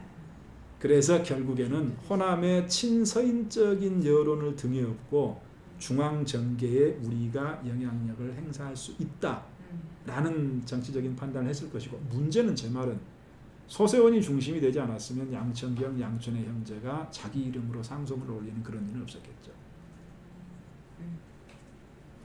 그러니까 양천경, 양천이 어디 뭐 저기 강진 출신에 어디 뭐 저 아버지는 그 저 사또나 지낸 그 집에 있으면 그 집에서 뭐 올렸겠어요? 그러니까 제가 보기에는 서세원이 가지고 있던 게 있었지 않았을까. 근데 네임밸류. 근데 문제는 이게 제가 논문에도 썼습니다. 제가 만든 말은 아닌데 논문에도 썼습니다만은 16세기 호남의 정치적인 욕망을 상경종사라고 표현한 말이 있거든요. 상경, 한양에 올라가서 상경한다 그러잖아요. 종사. 그 사자, 벼슬 사자, 선비 사자에 사람 인변 들어가는 거. 벼슬할 사자. 한양에 올라가서 중앙정계에서 정치적인 활약을 하고 싶다라는 정치적인 욕망. 그게 16세기 호남에 분명히 있었다. 그래서 상경종사라는 말을 만든 게 있어요. 그래서 제가 논문에다가 썼죠. 그런데 소세원 같은 데를 보면 16세기는 이 두 개가 뒤섞여 있다. 그게 나는 한편이 광풍제월이라고 본다. 소세원 같은 그런 상. 그리고 상경종사. 근데 보면 상경종사는 그 세속적인 정치적 욕망이잖아요. 그 한편에 고아한 자신만의 자족적인 삶의 이상을 추구하는 이런 것도 있었다. 근데 내 말은 양천경, 양천회가 보여주는 건 상경종사의 욕망이거든요. 근데 그 뿌리가 뭐냐? 광풍제물에서 나왔다 이거예요. 이걸 뭐라고 해석을 해야 되냐? 이것을. 우리가 뭔가를 좀 배워야 될 게 있다. 그래서 반성해야 될 게 있다. 라는 이야기입니다. 자, 그게 이제 전반부고. 그 다음에 이제 피화자 관문으로 가면 이발. 여기 저 그림은 저 어디냐 그러면 그 거시기 옆에 있습니다. 또 거시기. 거시기를 정확하게 말하니까 좀 거시기하네. 어디? 저기 어디냐? 딱 광주시가 광수시가 되거든요. 저기 어디냐 그러면 포충사 옆 동네예요. 포충사 옆에 가면 필문 이전제 그 광산 이씨 거기인데 거기에 괴고정이라고. 괴고정수 여기에 필문 이선제가 심었다는 나무입니다. 그래서 광산 이씨들은 자기 집안에서 문과급제자가 나오면 여기에다가 북을 걸어놓고 쳤다는 거예요. 괴고, 북을 걸어놓는다고 말해요. 그래갖고 이 북을 쳤다는 거예요. 우리 집안에서 거시기 나와. 너무 자주 하니까 걸어놓고 자랑하는 겁니다. 지금까지 남아 있습니다. 그래서 광주광역시 기념물 24호예요. 이 필문 이선재는 우리 동네에서 여러모로 유명하죠. 신기할까요? 조금 쉬었다 할까요 그러면? 네. 그 그냥 아까 치는 김에 다시 네 시작하시죠. 자 이제 그 피화자 집안으로 이제 도대체 왜인지를 알 수가 없는 동암 이발의 집안, 우리가 잘 알고 있는 그 필문대로의 주인공 필문 이선재. 필문 이선재가 6대종가 5대종가 되지요. 그 아까 오원가라는 말 했잖아요. 그 필문 이선재 아들 이형원, 이 형제 다섯이 다 과거에 올라갑니다. 꽤 어마어마한 집안이죠. 그렇죠. 네. 그 다음에 이달선 때 가면 또 이제 오원 팔선가라는 집안을 얻고, 그래서 보면 다 그 대대로 그 고위 관원을 대대로 배치하는. 근데 배출하는데 거의가 다 그 청교직이다. 청요직이라고 하는 홍문관을 다 거쳐가요. 그러니까 어마어마한 집안이라고. 이런 집안이 없어요. 전라도가 아니라 다른 집안에도 이런 집안이 없어요. 예. 이선재 자신도 아주 유명한 사람이죠. 특히 이선재는 이제 20세기 들어가지고 그 묘지석이 일본에서 묘지석을 그러니까 그 어디라고 김포세관이든가 네. 김포세관이든가 부산이든가 하여튼 그 얘가 이게 필문 이선재 묘지석을 지석을 그 이제 반출을 하려고. 근데 하필이면 거기에 그 문화재에 상당한 그 거시기 나가 있거든요. 그 문화재 관련한 사람이 나가 있어요. 근데 이 양반이 거기에 또 상당한 사람이 나가 있었나 봐. 이상한 거야. 아무리 봐도 뭔가 갖고 나간다고 그러는데 자기가 봐도 그래서 자기는 잘 모르겠고, 그래서 이 양반이 뭐랬냐면 일단 잠깐 기다려봐라. 그러니까 그걸 갖고 와가지고 거시기를 했어. 실측도를 그렸어요. 그대로 그랬다고. 그걸 이제 자기가 뭔지 모르니까 그거 찾아봐도 뭔지 모르겠고, 그래서 이렇게 그렸다. 근데 그걸 하고 있는 와중에 얘가 이제 시간이 오래 걸릴 거 아니에요. 그러니까 눈치를 채고 안 나가란다고 주라고. 그러고 감싸. 그런데 한 번 실패했거든. 근데 결국에는 그 다음에 갖고 나가버렸어요. 다른 데를 통해서 나가버렸어. 근데 그게 왜 알려졌냐 그러면 실측해 놓은 게 있잖아요. 그대로 그려놓은 게 있었다고 이 양반이. 그러니까 그려놓은 게 있어가지고 이제 이게 있다는 걸 알고 있었는데 그게 일본에 있다라는 게 이제 발견이 된 거예요. 그러니까 나가버린 거지. 그래가지고 그걸 또 누가 좋아합니까 그런 소식을? 민족의 그 문화재가 그 피탈된 것에 대한 그 문화적인 울분을 잘 느끼는 신문 있잖아요. 어떤 신문? 조선일보. 조선일보 그런 거 정말 좋아해요. 그래갖고 조선일보에 대서특필을 했어. 기자가 추적을 해가지고 막아가지고 이렇게까지 했는데 가버렸다더라. 이제 그게 알려지고 나니까 이제 광산 이씨 집안하고 그 다음에 그 문화재 해외 환수하는 기관이나 활동하는 사람들 그분들이 이제 합작을 해가지고 그 일본의 소장자를 찾아갔어. 그래가지고 이제 하여튼 여차여차해서 여차여차하고 이런 거니 좀 거시기해 주라. 그래갖고 설득을 해가지고 가져왔다고요. 그래가지고 그것을 지금 광주박물관에 국립박물관에 전시하고 있어요. 그래서 아까 말했던 그 교대 앞에서 그 조대 앞으로 가는 그 대로가 필문대로예요. 필문 이선재 호를 따가지고 필문대로라고요. 그 이 필문대로 이선재가 그 이제 고려 말에서 조선 초기의 사람인데, 그래서 광주권 유학에서도 이제 이선재의 비중이 이제 생겨났죠. 그리고 이제 광주 향약의 최초 향약의 실시하고도 관련이 돼 있는 사람이고, 거기는 좀 기록이 약간 모호하긴 한데 하여튼 향약과 관련돼 있다까지는 사실인 것으로 밝혀져 있습니다. 이선재가 시작이냐 아니냐에 대해서는 이제 최초냐 아니냐에 대해서는 조금 논란의 여지가 있어요. 어쨌든 그 이선재 집안입니다. 광산 이씨. 그다음 아들 이형원이 홍문관 제거를 지냈고, 이달선은 홍문관 수차를 지냈고, 이공인은 예문관. 아버지는 예조 참판의 전라도 관찰사를 지냈잖아요. 이게 대단한 집안이죠. 그래서 자기 부인이 누구냐 그러면 해남 윤씨 윤구의 딸인데, 윤구의 아버지가 어초운 윤효정입니다. 그리고 이발하고 삼형제가 있는데 2급 이발 이길 이러거든요. 근데 이발 자신은 그 당시에 대사관이었고 동인의 영수였어요. 동인의 지도자였다고요. 그리고 이길은 은교였죠. 그러니까 이 집안은 한 6대에 걸쳐서 대대로 관원을 배출하지 않은 적이 없고, 그것만 해도 대단한 거거든요. 그러니까 조선시대 그 양반의 위치를 따지는 게 여러 가지가 이제 애매하기는 한데 누가 양반이냐에 대해서 몇 가지 이제 대충 이제 몇 가지의 세네 가지 중에 한 두어 가지는 들어가야 돼요. 두어 가지는. 그러니까 무슨 말이냐면 첫 번째는 이제 제일 중요한 게 뭐냐면 3대에 걸쳐서 문과급제자가 한 명은 나와야 돼. 할아버지, 아버지, 나 이 3대에 한 명은 나와야 돼. 문과급제자가. 문과도 상관없어요. 문과나 문과 급제자가 나와야 돼. 자, 그런 게 하나가 있다 그러고 또 하나는 뭐냐 그러면 그 집안에 현조라고 불리는 사람이 있어야 돼요. 드러날 현자를 써가지고 이게 이름이다. 그 명성이 있는 선조가 있어야 돼요. 학문이 됐건 무슨 정치적인 뭐가. 그래서 현조의 특징은 뭐냐 그러면 딱 하나로 알려져요. 조선팔도 어디를 가든지 호만 딱 대면 알아. 우암 선생께서 딱 그러면 이 우암 뭐 퇴계 이런 거 전국구 우리말로 해서 전국구 호가 전국구인 사람들이 있어요. 이런 게 이제 현조야. 현조가 있어. 내가 세 번째는 뭐냐면 통혼. 방금 말한 두 가지 조건을 가진 집안이 내가 결혼하자 그러면 결혼해줘야 돼. 그러니까 양반이 양반을 세주는 거야. 그러니까 그런 조건을 갖춘 집안하고 이 혼인이 보통 이런 몇 가지가 이제 있다고요. 그런 것 중인데 하나만 해도 되는 거예요? 세 개 중에 하나만 있어도 한 두 개 이상은 해야겠지. 하나만 하면 그 좀 그러잖아요. 동네 양반은 괜찮아. 그러니까 좀 극소수요. 동네 양반은 그러니까 자식들을 그 과거급제를 만들려고 그렇게 노력을 하는 거죠. 이발 집안은 봐보세요. 3대에 한 명만 나와도 된다는 건데 6대에 걸쳐서 6대가 나온 것도 나온 거지만 옆으로도 형제 중에 한 명만 해도 근데 다섯이가 다 뭐 이런 집안이니까 3형제 중에 둘이 돼버렸다네 막 이러니까 어떤 집안이었겠어요. 그게 아마 제가 볼 때는 압도적이었을 겁니다. 올해 기아 타이거스하고 똑같아요. 야구가 잘 안 되나 소리가 안 들리네. 야구가 잘 안 되고 있는 모양이에요. 뒤돌아가시죠. 예. 말하자면 그런 집안의 위상을 가지고 있었고 그 다음에 이제 동인의 영수였고 85년에 심의겸을 무너뜨리고 동인들이 서인들을 축출하고 권력을 장악한 지 지금 5년째 되고 있는 애니 어쩌겠습니까?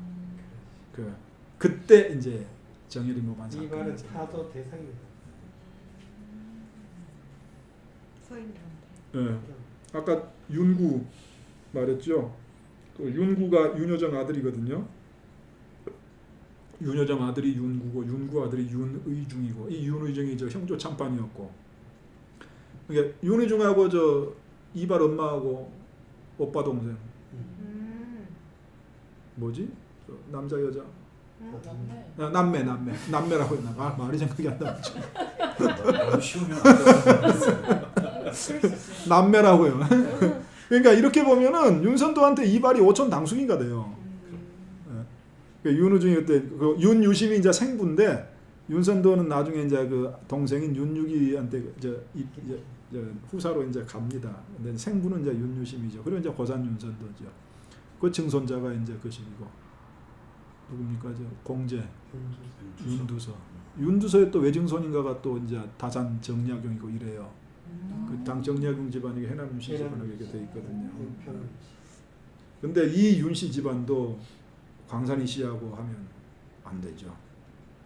광산이 씨 그거하고 이거하고 딱 대보면 이렇게 된다. 근데 지금 전라도에서 그 문벌이라고 말할 수 있는 집 중에 하나가 지금 해남윤 씨거든요. 이 광산이 씨가 얼마나 대단했는가 하는 걸 알 수가 있죠. 지금 광산이 씨 있어요? 광산이 씨 요즘에는 거의. 그렇죠. 그만큼 기세를 올릴 수 없죠. 자, 이발에 보면 보통 이발의 주변 사람들이 이렇게 돼 있습니다. 서경덕의 문인이 민순이라는 사람이 있는데 이 민순한테 이발 아버지가 배워요. 이발도 배웁니다.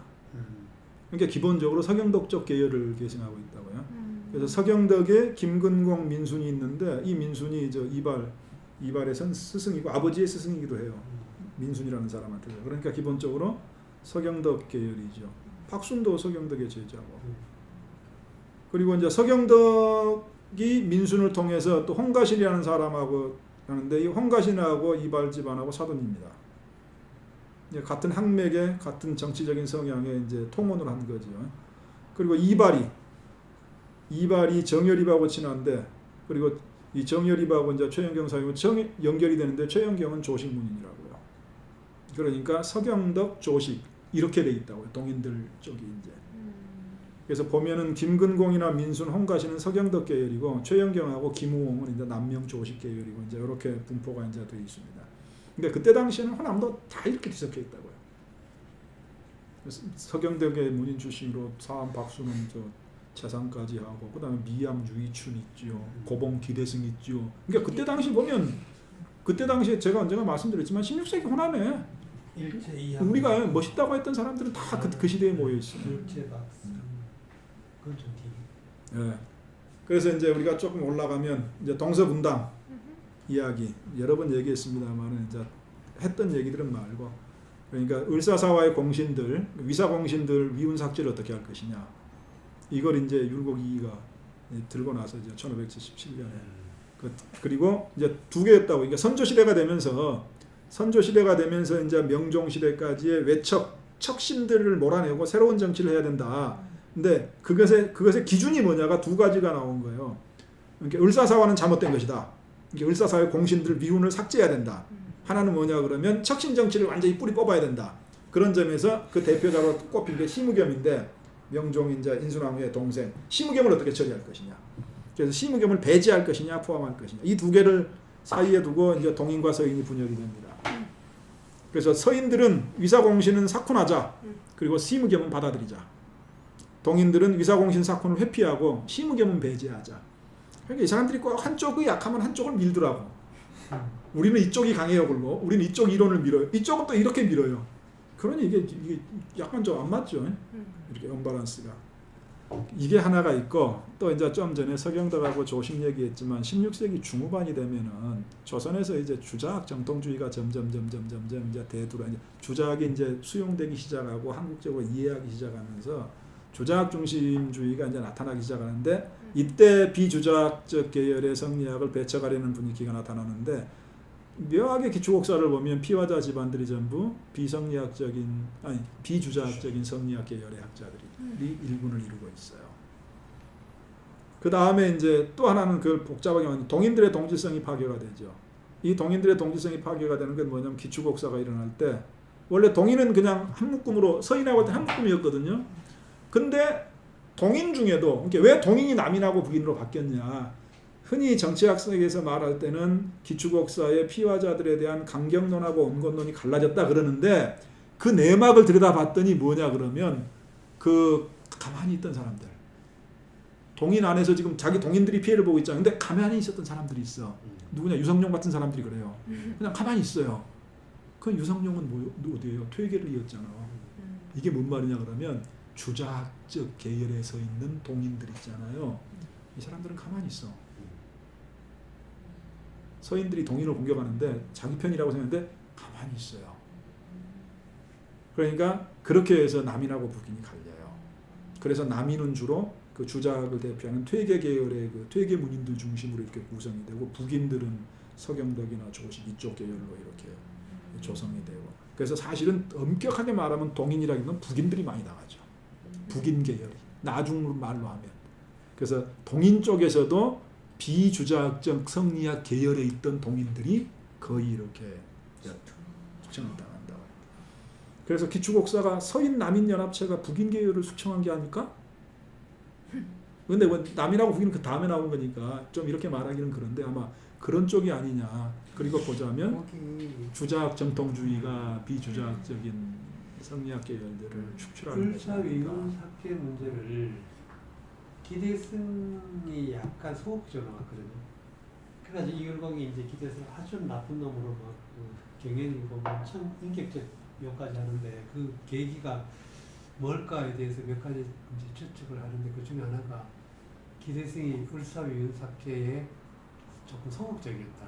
율곡은 굉장히 강경. 네, 매우 적극적이었죠. 율곡은 그래서 서인계열 안에서도 그 거시기를 받았어요. 왜 그렇게 그 적극적으로 나서냐고. 굉장히 민감한 상황이죠. 그렇죠. 근데 그거를 나중에 이제 기대승이 퇴계가 가까워가지고 아마 퇴계 저걸 받을지 않나 모르겠고.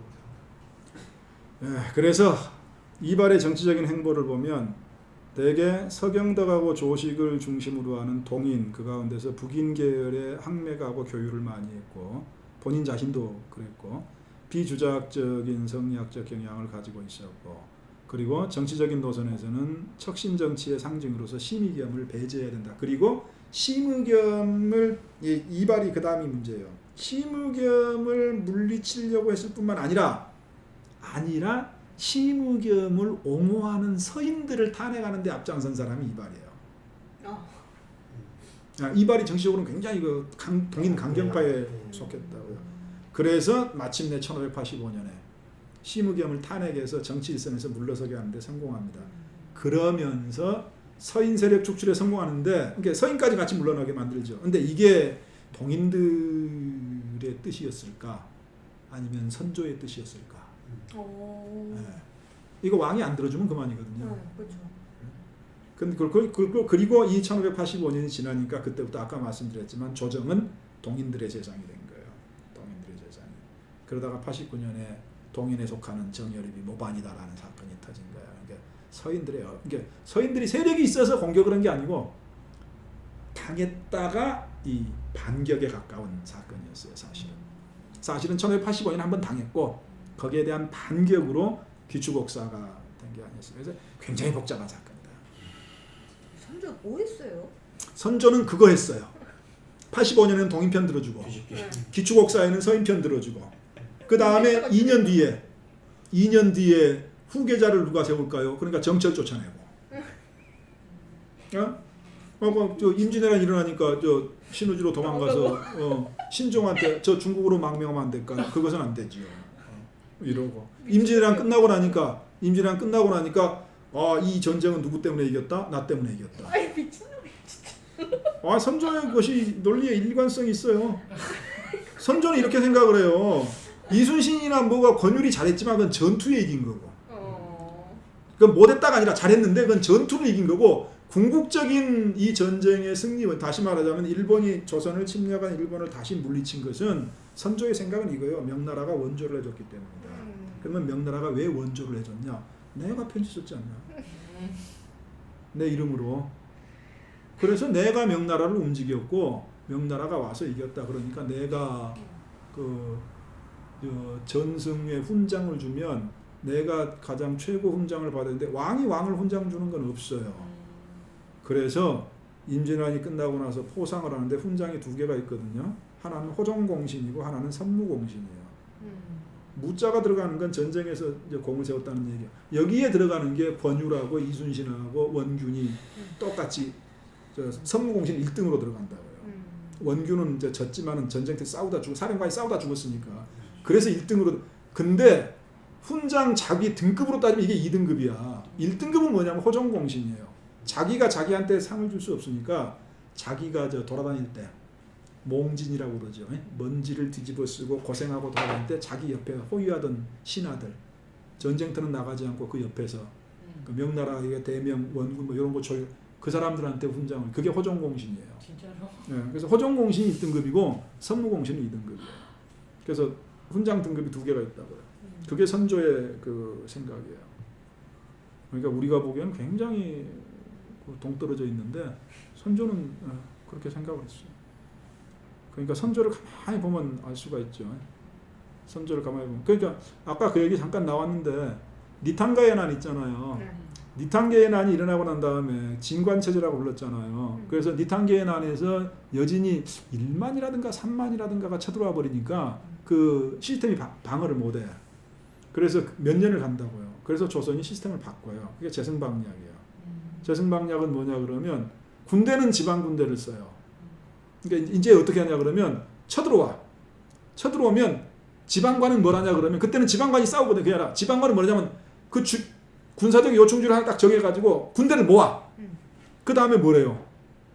여기서 이제 문제. 그 다음에 뭐래? 기다려. 누가 오기를? 조정에서 지휘관이 오기를. 그 시스템으로 바꿔요. 그러니까 규모가 많은 군대가 쳐들어오면 당장 거기서 싸우지 말고 일단 그 주변에 있는 군대를 모아가지고 2만이면 2만, 3만이면 3만 모아서 중요하고, 지방관은 관찰사는 딱 그걸 모아놓고 기다려야 돼. 누가? 중앙에서 지휘관을 파견해. 그럼 그 지휘관이 그 군대를 지휘해요. 근데 잘 되겠습니까? 안 될 것 같아요. 지휘관은 동네를 몰라. 그렇죠. 그리고 얘들은 그냥 긁어 모은 거야. 훈련을 해본 적이 뭐 있나. 그러니 그 임진왜란 그게 안 돌아간 거라고요. 임진왜란 때 초기에 광군들이 무너지고 그게 안 돌아갔어요. 안 돌아가니까 신립도 마찬가지였다고요. 신립도 군대가 다 이제 말하자면 8만이 모여서 싸우기로 했는데 그 어떤 때는 빨리 오고 어떤 때는 늦게 오는데 일본군은 와봤어. 그러니까 뭘 갖추고 싸울 수가 없어. 그러니까 야 있는 것 갖고 하자. 그래가지고 그렇게 된 거야. 그래서 무너진다고. 재성방량이 그래서 무너져요. 그러니까 무슨 말이냐면 니탄계난 났을 때 그 다음에 또 이제 이쪽에서는 삼포에서는 또 왜구들이 이제 점점 나타나고 있었거든요. 이제 일본이 이제 전국시대 막바지 되면서 그러니까 그때 정상적인 국가 시스템이 돌아갔으면 야 이거 뭔가 우리 좀 준비해야 되는 거 아니냐 이렇게 했을 텐데 선조는 일단 신의주까지 가가지고 원했던 건 뭐냐면 그렇게 국경 넘어서 그러니까 선조 생각은 뭐예요? 중국이 우리를 지켜주고. 아니 나만 살면 된다는 거야. 남았어. 나만 국가는 뭐 일단 내가 안전하고 보자. 그걸 말린 사람이 이양복이라는 거 아니에요. 국경을 넘을 수는 있겠지만 국경을 넘어가면 그 다음은 그 나의 백성이라고 말할 수 있는 그런 게 사라질 것이다. 하여튼 그런 이야기가 있는데 하여튼 그 선조 문제죠. 문제죠. 그러니까 선조를 잘 연구를 해봐야 돼요. 선조를 잘 연구를 해봐야 된다. 기대승리한테도 그런 고사가 있거든요. 기대승이 선조가 왕이 됐을 때 경영관을 들어가거든요. 이게 왕의 이제 경연에 들어가서 왕을 가르친다고 왕의 선생 노릇을 하는데 기대승이 자기가 남겨놓은 기록을 보면 초창기에 선조한테 굉장히 많은 기대를 해요. 그러니까 선조가 16인가 17의 왕이 되거든요. 근데 기대승은 36인가 때 뭐 40 가까웠으니까 기대승과 같은 그 급에 있던 사람들이 야, 이 고등학교 2학년 아니야. 우리가 잘 키워가지고 좋은 임금으로 키우자 이런다고요. 근데 경영관 그만두고 2, 3년인가 지나가지고 기대승이 고개를 살살 흔들어. 못 해먹었다고. 못이 안 된다고. 기대승 기록에 나와요. 옆에 있는 사람들 때문인지 뭔지 안 된다고 기대를 접어야겠다고 그런 말이 나와요. 율법의 기록. 거기에 나오나요? 서학지교에도 기대승 기록에도 그게 나와요. 그러니까 사람들이 처음에는 선조한테 기대를 많이 했다고. 근데 알고 봤더니 선조가 기대했던 사람이 아니었던 거죠. 선조의 관심사는 권력이지. 딱 하나. 자기 자신. 자기 권력. 나는 왕이다. 그게 중요한 거예요. 우리 외갓집에 지금 국성을 쓰시는 분하고는 비교하지 않겠습니다. 박평림 씨요? 네, 그분하고는 비교하지 않겠어요. 또 구체적인 이름은 거론하지 않겠습니다만은 그런 점을 보면 그게 무언가를 좀 짐작을 할 수가 있죠. 지금의 정치적인 행태가 뭔지도 짐작을 할 선조도 수가 있고. 손바닥에 왕자 썼을까요? 선조 그냥 왕이었어요. 손바닥에 쓸 이유. 그냥 됐어요. 그냥 왕. 근데 그냥 됐다는 점에서는 둘 다 똑같아요. 거저됐다. 그냥 거저결에 됐어. 얼결에 된 게 없어요. 왜냐하면 셋 중에 아무나 고를 수 있었거든요. 삼형제 중에 골랐거든. 명종이 후사가 없어가지고 골랐는데 그것을 이제 명성 뭐냐 뭐알 수 없는. 누구야 누군가 인순왕. 심씨. 인수나무죠. 인수나무가 명종이 부인 인순왕. 그 명종이 말년에 병을 알아가지고 거의 거시기를 못했다고. 정신을 못 차려. 그 침대에서 거의 못 조금은 일어났어. 있었어요. 그 전사가 좀. 자, 이제 어쨌든 그 이야기는 잊고 넘어갑시다. 그래서 이발 가문 이 얘기는 아까 말씀드렸죠. 이발도 죽고 열여신 기술이 나옵니다. 이발도 죽고 늙은 어머니와 어린 아들까지 잡아다가 국문을. 이건 사실 이렇게 안 하거든요. 못해요 원래. 근데 어머니 윤씨는 82세고 아들은 8인데 전부 어명을 받고 둘 다 죽었다. 촉법이에요 촉법. 촉법 소전에다가. 이발의 어머니가 어머니가 보자 이게 이 집안이 얼마나 뛰어난 집안인데 그 어머니가 고문 받고 주면서 말이 이거 법률이 안 되는 건데 지금 하는 거 아니냐라고 말했고 아들은 아버지가 나한테 배운 것은 효도하고 충성밖에 없지 역적질하는 말 나 들어본 적도 없다 우리 아버지한테 어린 놈이 그랬더니 선조가 했다는 말이 이겁니다. 이런 말이 어찌 그 역적놈의 자식 입에서 나올 말이냐. 그러니까 안 듣기로 작정을 하면 아무리 좋은 말을 해도 네가 이걸 이렇게 좋은 뜻으로 말했을 리가 없다. 이런 좋은 말이 어떻게 네 입에서 나와요? 이건 말도 안 된다. 이런 괘씸한 놈 이렇게 되는 겁니다. 가만히 있어도 미운데 옳은 소리를 하면 더 미워지는 거예요. 예, 그래서 그 어머니 아들까지 다 죽였고 이발에 못 치는 압사형 압슬이죠. 압슬형이죠. 을사사화 때도 이런 일은 없었다. 앞술이 뭐예요? 앞사. 누를 앞, 무릎 슬. 아 무릎을 눌러서. 여기를 슬이라고 그러거든요. 네. 여기를 슬. 여러분 이런 고문 당해 보셨어요? 여기다가 저 통나무 끼워가지고 무릎 꿇고 앉혀가지고 여기를 눌러봐. 아프겠네. 통나무를 여기다 양쪽 사이 끼고 이렇게 해가지고 여기를 눌러봐요. 그 여기를 양쪽으로 넣어가지고 양쪽에서 눌러봐 이렇게 지렛대로 어떻게 되는 거야? 통닭구이라고 통닭구이. 그냥 죽습니다. 야 이게 이제 이발 집안의 이제 몰락이었죠. 그리고 그걸로 완전히 몰락해버려요. 그 뒤에 광산 이 씨가 뭘 회복했다라는 것이 없어요. 풍비 박사. 나중에 그 명예를 회복시켜 주려고 그러는데 거식이 없어. 사람이 없어. 직계우선이 다 죽여버린 거니까 직계우선이 없어. 그러니까 이발 집안을 몰락시킨 것은 이건 선조가 이발 집안을 몰락시켜 이렇게는 안 했을 거라고요. 그렇지. 왕이 무슨 이렇게 개인의 집안 전체를 그죠. 그러니까 이것은 그거하고는 좀 다른 거예요. 그러니까 이게 여러 가지가 뒤섞여 있다니까. 여러 가지. 정처리 잘못된. 예. 그냥 막아버린 거예요. 막 나는 걷잡을 수 없이 나. 그리고 심지어는 뭐냐 이 열여실에 나옵니다. 이발 형제를 이제 어떻게 할 거냐. 왜냐하면 이발 형제는 광산시 집안이니까 이걸 어떻게 할 거냐 그랬더니 2품 이상 관원이 모여서 왕하고 회의를 했다는 거예요. 이것을 이발하고 이길 뭐 사람만 말하자면 사람만 죽이고 끝낼 것이냐 아니면 연좌를 할 거냐 그랬더니 선조가 그랬다는 거 아닙니까? 야들은 정몰 집안 자체를 전부 다 그 경제적 기반을 다 몰수를 해요. 재산 몰수. 가산을 몰수하고 누구로? 백유양 조대중도 정몰해라. 이렇게 가는 겁니다. 이게 왜 그랬는지 모르겠어요. 그 광산이 씨 집안이 아까 엄청 큰 집이라고 했잖아요. 양반 중에. 그러면은 그 부유함의 정도가 그때 당시에 왕이 위협을 느낄 정도로 부유했어요?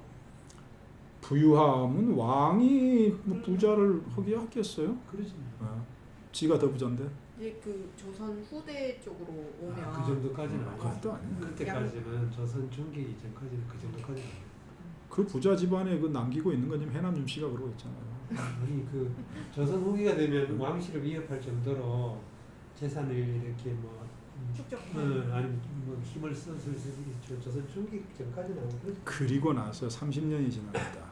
이제 사건이 지나가고 30년이 지났어요. 30년이 지나니까 의금부에서 이렇게 말을 합니다. 기축년에 죄를 처벌을 받은 사람 중에 이길, 이발, 백유양, 정계청, 유몽정, 조대중 등은 신설 대상자입니다. 신설? 명예회복. 명예회복. 명예회복 대상자입니다. 30년 만에 바뀌어요.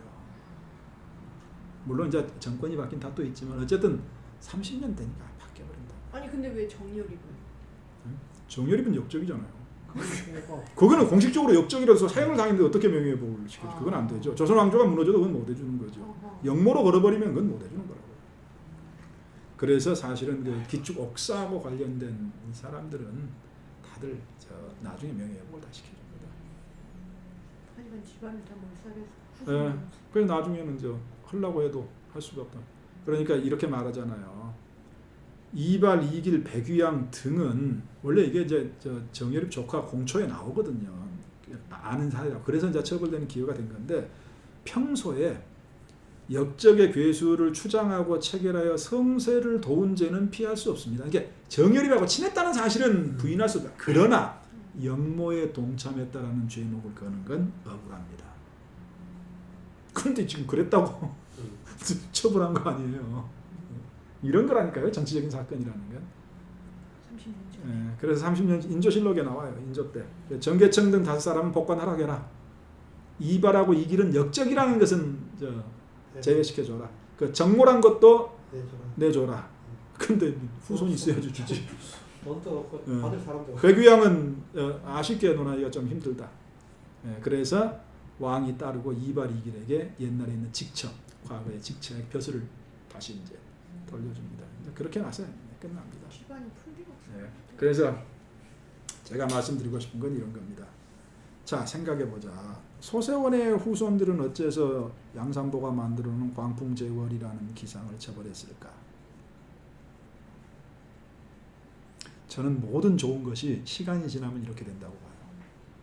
모든 어떤 출발의 의도가 아무리 좋고 선한 것일지라도 역사가 쌓이고 누적이 되면 그간의 인간적인 모든 특징들이 그 안으로 들어가고 이런 게 나올 수 있다고 봅니다.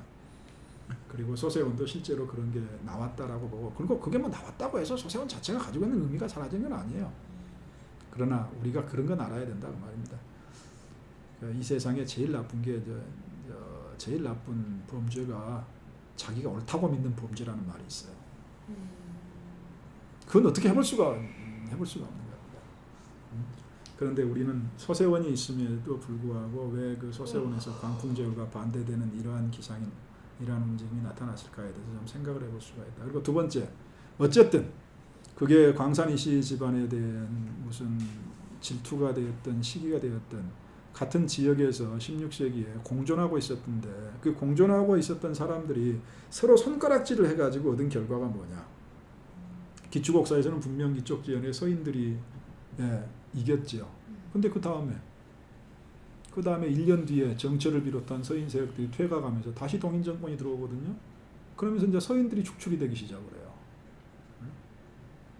그리고 난 다음에 그 후대의 전라도에는 그 피화자 집안하고 그리고 그때 당시에 공격자 집안에 있었던 사람들 사이에 영원한 갈등이 지금까지 봉합이 안 되고 있습니다.